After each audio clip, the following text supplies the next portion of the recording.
So leadership is a huge thing in TiVo. And we believe that everybody here has the capacity to lead.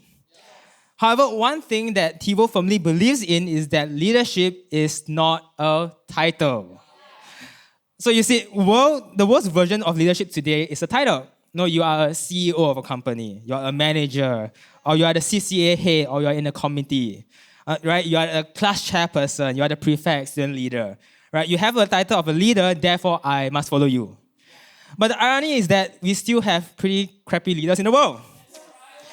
I don't mean like, we need perfect leaders, but there are leaders who simply cannot lead, but they are put in the positions of leadership. Leadership, at least how we see it here in TiVo, is about the person who has the capacity to lead. Someone who has a great heart, a great character, and attitude in life. And in TiVo, we have great leaders, amen? CJ always shares with us that she can put any leader into another ministry, even though it's not their primary strength, but the ministry can still grow. So one example here is Regina. So Regina is someone who is a leader. Okay, no, she's currently the head of the accounts and legal department in church. She's also in charge of Change Our World, if you don't know, of which many of our COW events were planned by her and the team. She's also leading the adult zone together with Zihan. So when Regina was younger as well, she also stepped into many other ministries. Okay, no, she served and led in, that time we have cafe ministry, okay, we sell food also, okay. Building maintenance ministry, events ministry, guest relations and CT for a short while, and even she also served on the worship team as a keyboardist. And the powerful thing is that wherever she's serving, right, the thing is people will grow. The ministry will grow. And even if the ministry wasn't her primary strength, it will still grow because she is a leader. And when Regina steps into a ministry, she's able to provide vision, direction, administration, and leadership. And not only making the ministry successful, but she also takes time to speak into people's lives, right, and train them. Yes, awesome. Let's give her a round of applause. Okay, we must cheer for your leader, right? So you see, many of our adults here, right, who grew up in church, especially if they were trained to become a leader in church, when they go out, right, a lot of them receive good job opportunities. They impress their bosses and their colleagues and are valued by them. And the reason is because in church, they went through training, serving, and taking on responsibilities, and they grew in their character and capabilities. They know their strengths, they know how to manage their weaknesses. They are also people of high EQ, right? We talked about that the last few weeks. They know how to work under other leaders, and they know how to work in teams. So naturally, they are often the first few people to get raises and promotions. Just like how they rise up in church, they are also rising up in their workplaces. So again, leadership is never about the title. Leadership is about the person. And if you have substance as a person, no matter where you go, even if you start out as zero, right? Nothing, right? You will rise up. So youth here, listen, is the same as well in school. You may just be entering your school, Sec 1, right? Nothing, you're like the newbie in school, right? You're not a CCA head, you might not be the most popular person, but if you have substance, you will rise wherever you go. You'll be able to lead and people will follow. So a group of researchers have found that leaders come by their talents partly through genetics, but mostly through hard work and persistence. So in fact, one study estimated that leadership is 24% genetic and 76% learned. So you and I here today, we have a potential to become a leader. So say with me, I am a leader. Turn to your friends beside you, tell them, you are a leader. So this brings me to the title of our message today, which is the 76% leader, not 36, 76% leader. So leadership is 76% learned. So you don't have to born a leader to become a leader. In fact, even if you are born a natural leader, right, like what it says here, you are the 24% one, right? But you don't learn to harness your leadership skills, you're going to become a low-performing leader. You're just a 24% leader. And if you're born a 0% leader, guess what? You can still learn leadership and be better than an average performing leader. At least better than a 24% who's talented. So friends, all of you here have at least a potential to become a 76% leader. So today, I'll be sharing with you 3 qualities you need to have to become a leader. Ready? So the first quality of leadership, or we're going to go through a lot of L's, okay? So the first L is live. That is, leaders live life well. Now, I'm not talking about the ability to enjoy life. I'm sure everyone is very good at that. I'm talking about having discipline in your life. Can you wake up on time? Are you always on time for meetings and appointments? Do you follow through instructions properly? Can you manage your own time? So you see, the opposite of living life well is living life poorly. And have you ever had a friend who, lives like a haphazard life? They cannot wake up to save themselves, right? They are always late for schools, meetings, appointments, or they don't take notes during meetings, and then they forget what went through during the meeting. Or they come unprepared. Or worse is they tell you, oh, there's a meeting today, right? Or they are forgetful. They are the kind of people who leave home without their keys. Or buy lunch but then forget to bring a wallet. Or leave the stove on and then proceed to do other things, and your mom nag at you, correct? Or maybe they also are people who have a lazy spirit. Right? They only do things at the very last minute and hand in maybe half-hearted work. Okay, I'm guilty of that, okay? Procrastination. I am guilty of that. Or maybe also they have no self-control over their finances. They don't plan budget, they spend more than what they can afford, or they spend money recklessly. So I don't know about you, but I won't pick this person as my leader. So 1 Timothy 3, verses 1 to 5 in the Message version, it's on the screen as well. It says, if anyone wants to provide leadership in church, good. But there are preconditions. A leader must be well thought of, committed to their partners, cool and collected, accessible and hospitable. They must know what they are talking about, not be overfond of wine, not pushy but gentle, not thick-skinned, not money-hungry. Oh, there's a lot of expectations there. They must handle their own affairs well, attentive to their own children and having their respect. For if someone is unable to handle their own affairs, how can they take care of God's church? So I love how Paul says this, right? You must be able to handle your own affairs well. Handle it and handle it well. So in simple terms, right, it's saying as a leader, you need to get your together. Okay, I censor myself. You need to get your life together, okay? Get your life together. I self-censor, okay? Don't need to censor me anymore. So you need to get your life together. And there are two things you can start doing to live life well. So the first thing is very simple, be responsible. Okay, be responsible. So Matthew 24, verses 45 to 51, it's on the screen as well. It says, who here qualifies for the job of overseeing the kitchen? A person the master can depend on to feed the workers on time each day. Someone the master can drop in on unannounced and always find him doing his job. A God-blessed man or woman, I tell you. It won't be long before the master will put this person in charge of the whole operation. But if that person only looks out for himself, and the minute the master is always is away, does what he pleases, abusing the help and throwing drunken parties for his friends, the master is going to show up when he least expects it. And it won't be pretty. Oh, I'm telling you, it won't be pretty. And he will end up in the dump with the hypocrites out in the cold shivering, teeth chattering. Okay. So you see here, there are two kinds of people being described here. One who is responsible, right? The one who is doing their job faithfully. And then another person who is irresponsible, right? Once the person is gone, then you wreak havoc, right? You go on a rampage. And it ends up that the one who is responsible will be the one that is chosen to lead. So you see, this is how leadership works.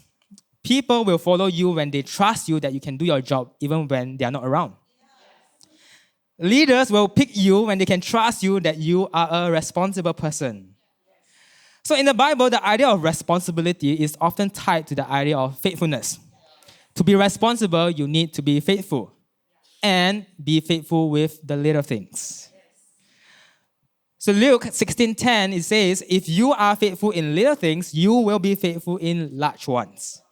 But if you are dishonest in little things, you won't be honest with greater responsibilities.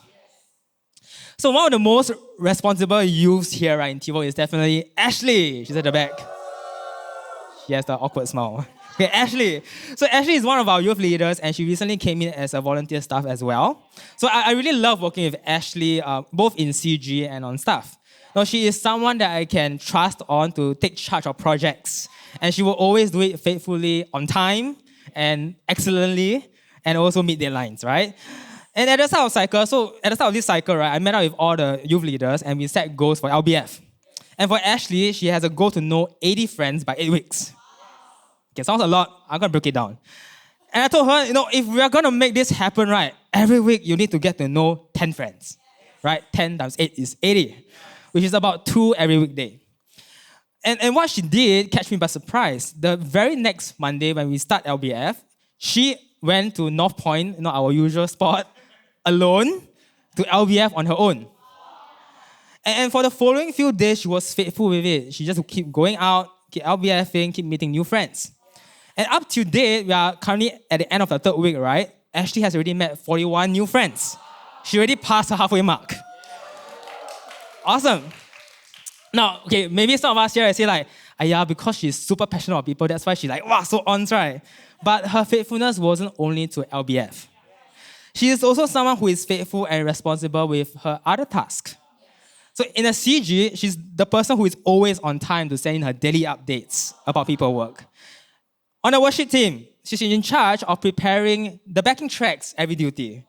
In the leadership team, she's in charge of administrating our recent leadership training sessions. She's also put in charge of land, right? All the things that you see on Monday, Wednesday, Friday, she churned them out, she filmed the leaders on Sunday, and then she posted it up. She's also part of the events planning team who's planning the escape room hangout this week. On top of this, she's doing LBF. She's running our things. And at the side, she's also teaching part-time tuition. Now, the catch is this, okay? You see, opportunities keep coming to her because she is someone who is faithful and responsible, starting with the little things. So, all the young people here, will you be responsible and be faithful with the little things in your life? Maybe it's as simple as your leaders ask you, can you be faithful with your Bible reading plan? Right? Will you make the effort to be faithful in reading a Bible? Every day just try to tick 1 box and then you will get to 5 boxes at the end of the week. To be on track with it. Or maybe your leader asks you to arrange for an outing with your friends, will you be faithful with it and follow through? Right? Don't wait till next week, then next year already, okay? You see, a leader is a responsible person. So the second is that a leader must learn to prioritize. Now, I'm sure most of us here, we have gone overseas before, right? No, have you ever tried packing a suitcase and noticed how much more you can fit in if you decide to just fold and put it in? Right? Rather than just dumping it in? I want to say that's the same for your life. The better you organize yourself, the more you'll be able to pack it in. Which means more time for family and friends, more time for school, more time for yourself, more time to do the things that you want to do. So Stephen Covey, author of the 7 Habits of Highly Effective People, came up with this model called time quadrants. And it is extremely helpful in helping you prioritize in life. So the model is made up of 2 ingredients, okay? Important and urgent. Very simple. Important means something has to do with results. If something is important, it contributes to your mission, your values, your high priority goals in life. Urgent are things that are usually visible. They press on us, they insist on immediate action and attention. So let's quickly go through in each of the quadrants, right? So quadrant 1 are things that are urgent and important. Okay, they are crises, right? Pressing problems. Some phone calls you need to pick up. Okay, you need to pick up. Okay, don't wait for the person to hang out, that kind of thing. Deadline-driven projects. They are important, they are urgent. Homework due tomorrow. They are important, they are urgent. Now, quadrant 2 are not urgent, but they are important. So for example, relationship building, right? Relationship with God, you need to acquire time, relationship with people.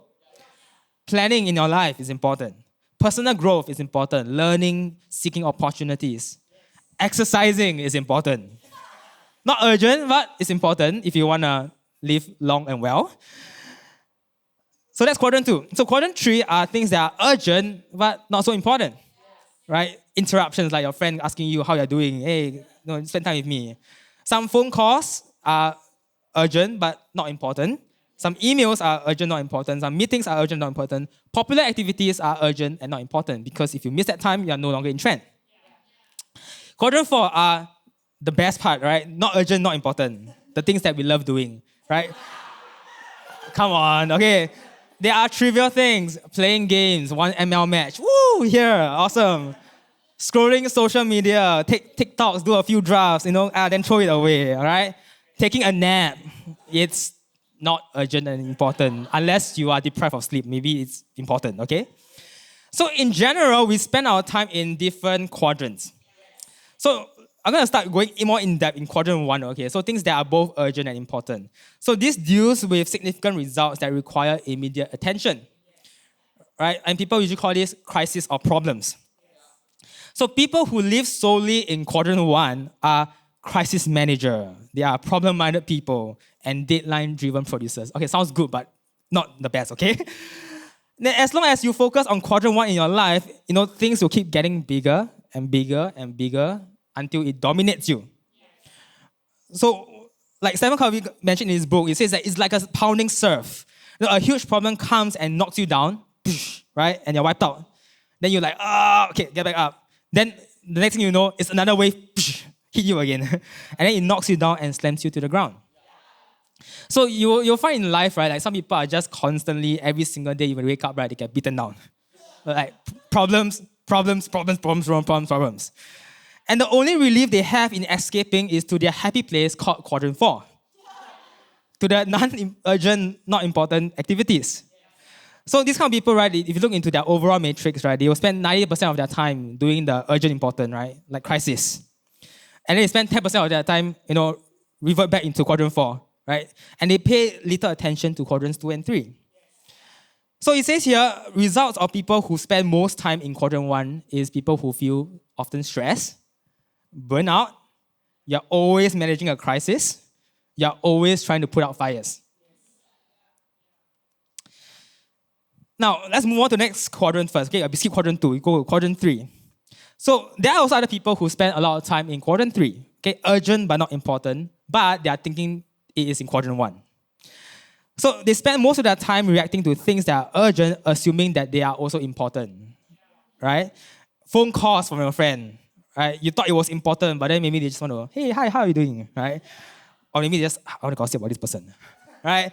Or your 9, 9, 10, 10, 11, 11 sales, right? You cannot miss it. Right? If you miss it, right, you won't get your bargain anymore. But the reality is that the urgency of these matters is often based on the priorities and expectations of others instead of yours. Your friends want your attention. Businesses want you to spend more. So the results of people who spend most time in quadrant 3 are people who have short-term focus. They are also managing crisis. It says here, reputation, chameleon character. Okay, you only care about what affects your reputation. They see goals and plans as worthless. Right? And they are often feel victimized, out of control, and they have shallow or broken relationships. So now, I know you're starting to like, is this me, right? Okay, hang on, I'm going to go through all the quadrants, okay? So there are also some people who love quadrant 4. Who here loves quadrant 4? Oh, don't be afraid. I love quadrant 4. So they indulge in activities that are neither important nor urgent, right? Playing games for half a day, binge watching 2 seasons of Netflix in a day, taking a bit too many naps when you're supposed to work. Now, okay, relax. It's okay to treat yourself once in a while. But if it's causing you to drop in your productivity, then you might want to reprioritize your time. So results of people who spend most time in quadrant 4 are people who lack of responsibility, they are unreliable, they always live their life guilty, they are unproductive, and last one, I love this, no one likes working with you. Oh, okay. All right, okay, now let's go back to quadrant 2. Okay, quadrant 2 is where leaders operate. So it deals with things that are not urgent, but they are important.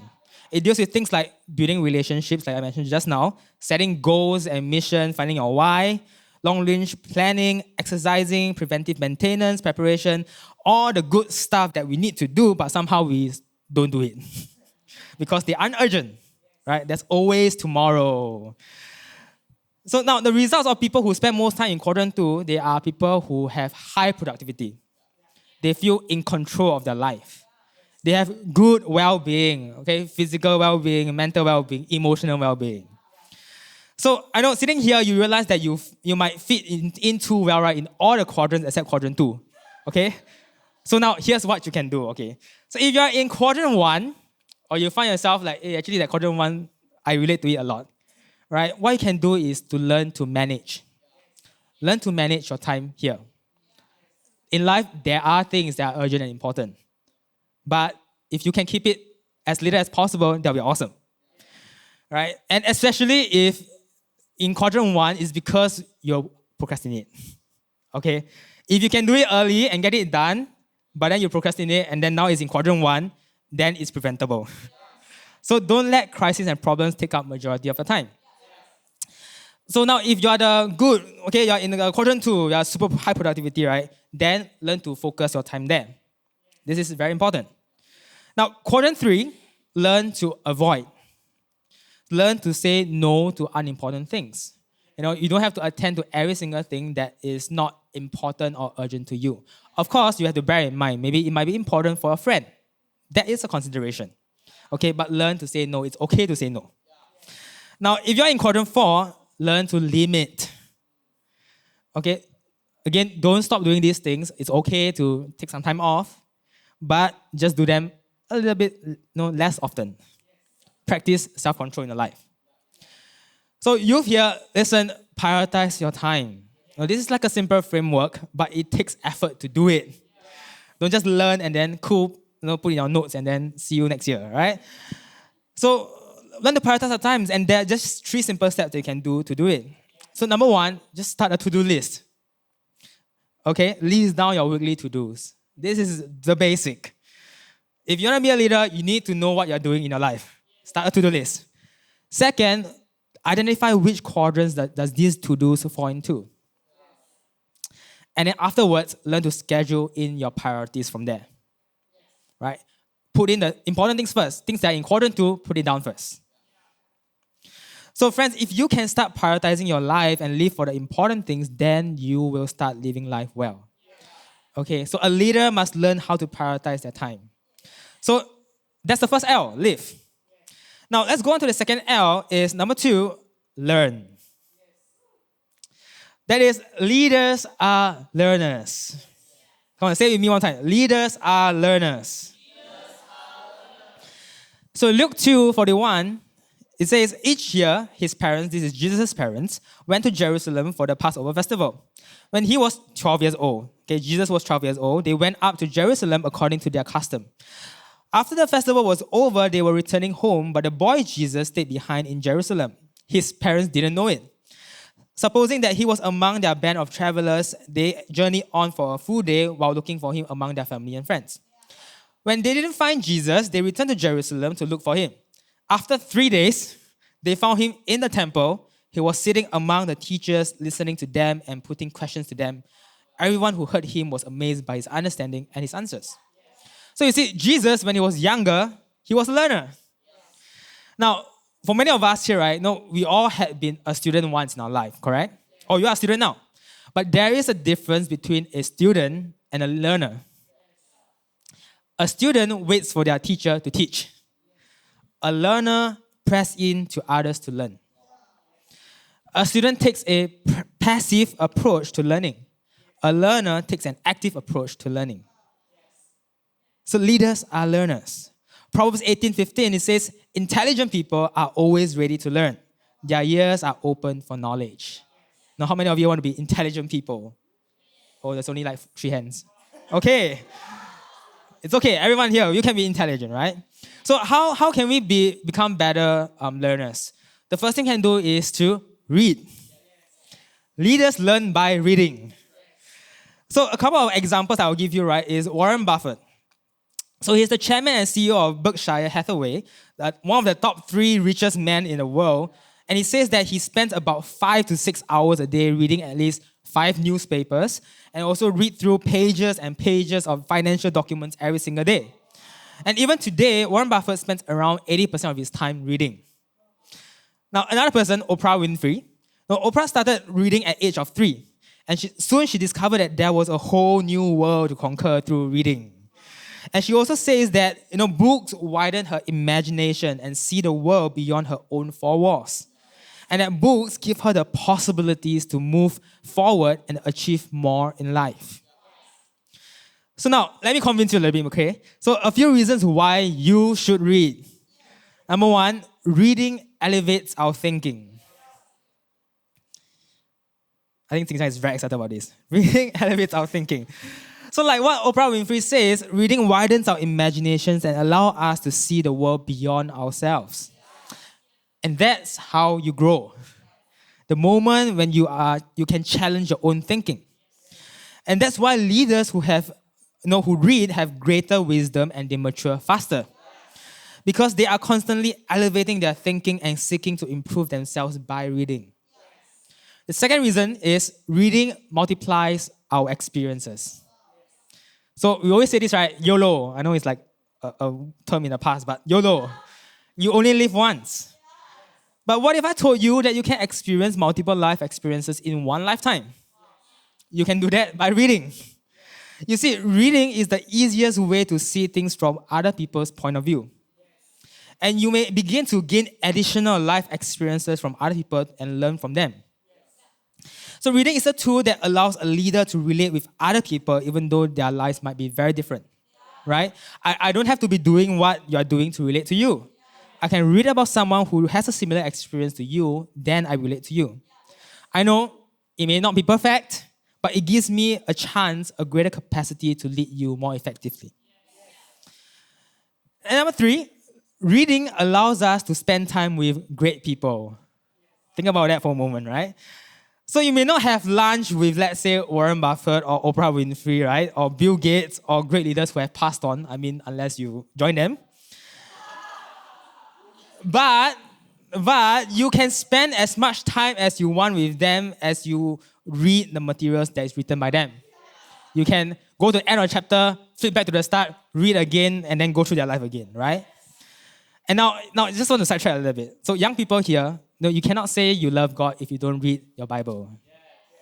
The Bible is the perfect book for you to understand God, spending time with God, to understand Jesus, what he went through, and to learn all the great people mentioned in the Bible. So let me upsell the Bible a little bit, okay? So think about it, right? The Bible is the only book in history that broke the charts, being the best-selling book for 2,000 years. Cool, huh? Its genre, you'll be amazed by it. Its genre covers leadership, law, ethics, philosophy, literature, history, even architecture, politics, self-help. You want romance, it has it. True crime is inside as well. Thriller is also inside. You name it, it has it. Now, and the more you read and you go like, wow, God, you're such a great God. You read about Moses, but Moses, you're so timid, but God can use you to do great things. Solomon, wow, it's so wise. I speak the Bible, know how I see you, all wisdom. I can apply your wisdom in my life. Jesus, you teach me how to become compassionate to others. Or you could even learn from the mistakes of other people in the Bible. So friends, reading, especially reading the Bible, is a good start, allows you to connect with God. Now, listen again, we're living in a time in human history, right, when we easily have access to a lot of resources. Now, even if you are not a leader, you can still access all of these resources and learn a thing or two. And you'll probably be better than half the leader in the world. So make use of these resources. Read, gain knowledge, grow your hunger to learn. So friends, if you want to be a leader, a learner, you got to start reading. Now, the second thing is observe. Leaders are observant. Proverbs 22, verse 29, it says, observe people who are good at their work. Skilled workers are always in demand and admired. They don't take a backseat to anyone. So we always teach in TiVo that a lot of things are caught, not taught. And it is up to how observant the learners are to pick up things to learn from others. So research shows that our brain only retains 10% of what we hear, 20% of what we read, and 80% of what we observe. So you think about it, if you can read and you can observe, you are maximizing your learning potential, right? Observation is your greatest tool in learning. So I would say most of the leadership skills I picked up is when I am with my leaders. When I'm just hanging around CJ or the rest of the SLs or my friends, and sometimes I see how my leaders interact with you guys. I go like, wow, that's what a leader does. I need to learn that too. So one moment, last month, right, CJ noticed that the primary school youths weren't here for gathering. And I told her because they were busy with their tuition, they're preparing for their PSLE this year. But the next day, CJ texted Angeline, one of our P6 youth, right, to encourage her for her studies. And what happened is that Angeline felt very touched about it, was very encouraged, and she shared it with the team. It's cut off. It's very... I tried to crop into like one screenshot. But for me, it was in that moment that I learned through observation that a leader pays attention to details. And it is in the little ways that we connect to a person that can change someone's life. CJ didn't sit me down and teach me about it. I had to observe and learn. And this is just one of the countless and countless of times I've learned by observing other leaders and even you guys. So here's what I want to challenge all of you, especially young people here. Our relationship with our leaders should be intimate, but it should also be intentional. Observation requires us to give our attention. It requires us to walk into the room and pay attention to the people we are with. Observation creates opportunities to learn. And sometimes we observe, of course, we might not learn straight away. We have questions. And then we ask those questions, we press in, we ask our leaders, and we learn when our leaders teach us. So again, will you be intentional in your relationship with your leaders today? So everyone here, this is a very important skill set to have if you want to succeed in life, not just being a leader. If you want to attract great people into your life, be observant and learn. Be hungry to press in to the people around you.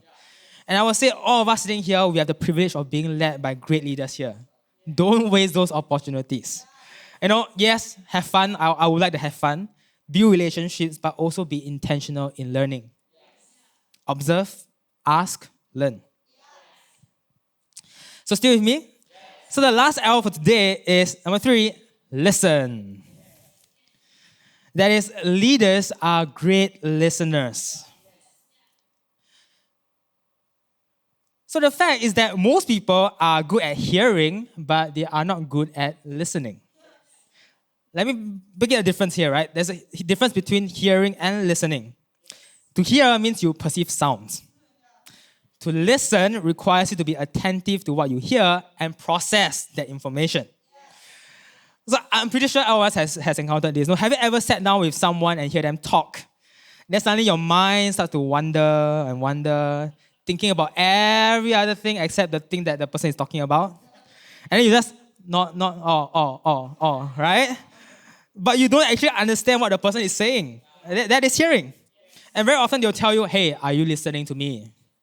Okay, this is key for all relationships, okay? Now, leaders don't hear, leaders listen. So there are 2 ways to start listening better. The first one is to listen in. So Proverbs 2, verse 2 to 6, it's on the screen as well. It says, my child, listen to what I say and treasure my commands. Tune your ears to wisdom and concentrate on understanding.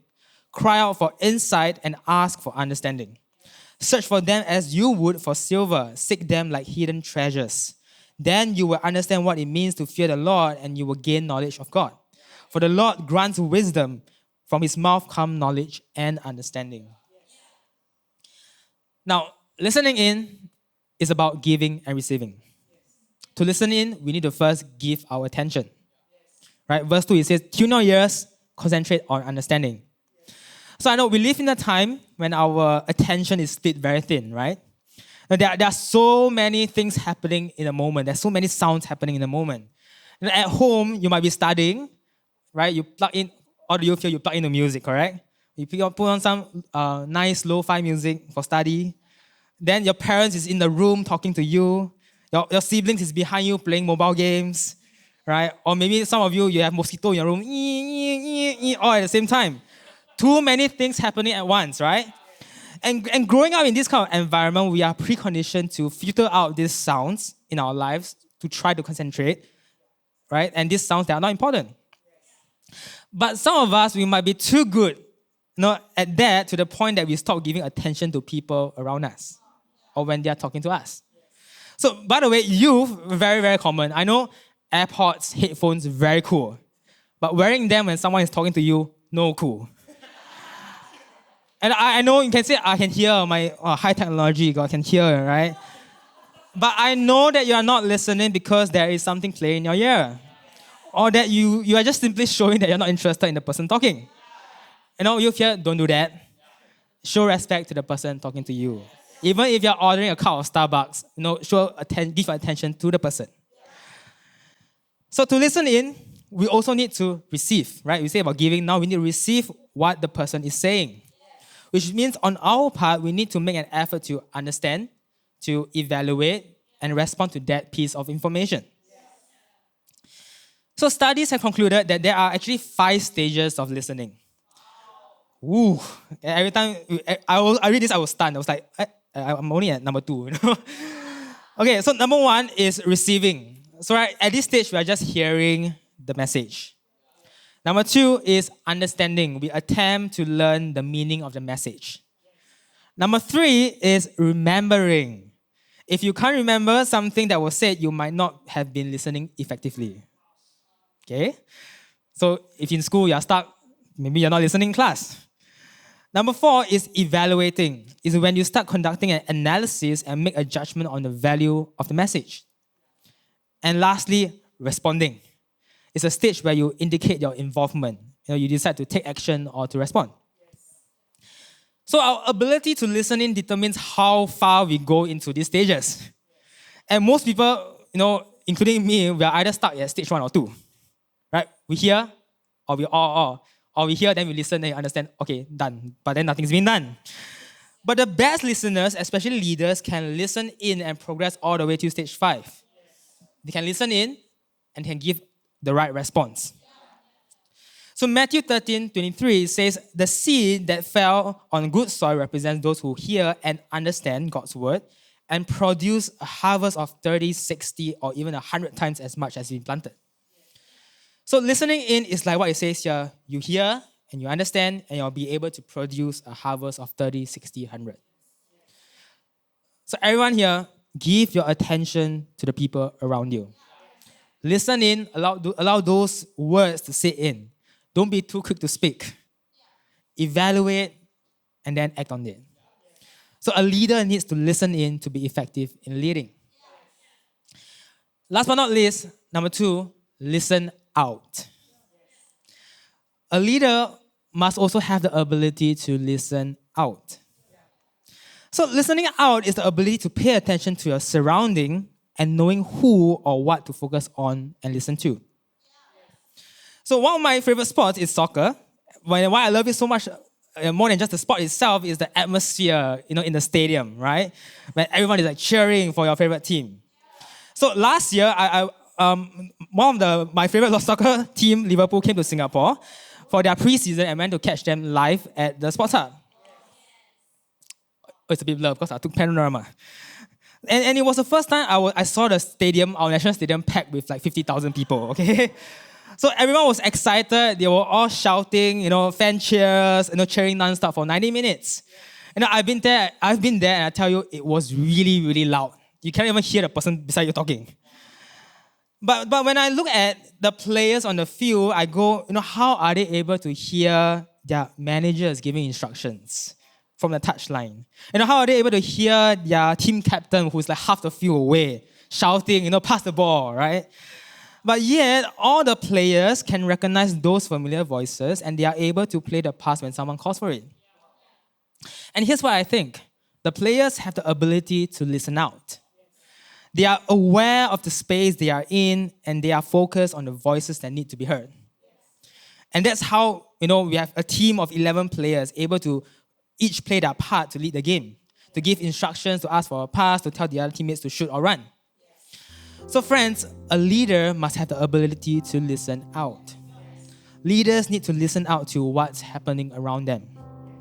to gain awareness of their surrounding, to read the room, to identify culture, to identify the needs of the people in the room, to know what your leaders and your friends are doing and to flow with it, to know what God is doing in this room and to flow with it. So last verse for today, John 10:27, and it says, "My sheep hear, listen to my voice, I know them and they follow me." So young people here, if you say you want to become a leader, will you make a decision in your life to start listening out? No, listen out to important voices. Listen out to your friends who are speaking to you. Perhaps they are challenging you in your life. No, listen out when your leaders are talking to you. Learn to flow with it. Listen out to God's voice when you're here in gathering, when you're in the room. Listen to the Holy Spirit speaking and flow with it. And that's when you gain the ability as a leader to lead effectively. Amen? So just a recap. Again, 76% of leadership is learned. Don't give yourself excuses. No, we all can become leaders here. And you start by learning to live. To be responsible, to learn to prioritize in your life. Number 2, to learn. Start loving to read. Learn to observe. Number 3, listen. Listen in and also have the ability to listen out.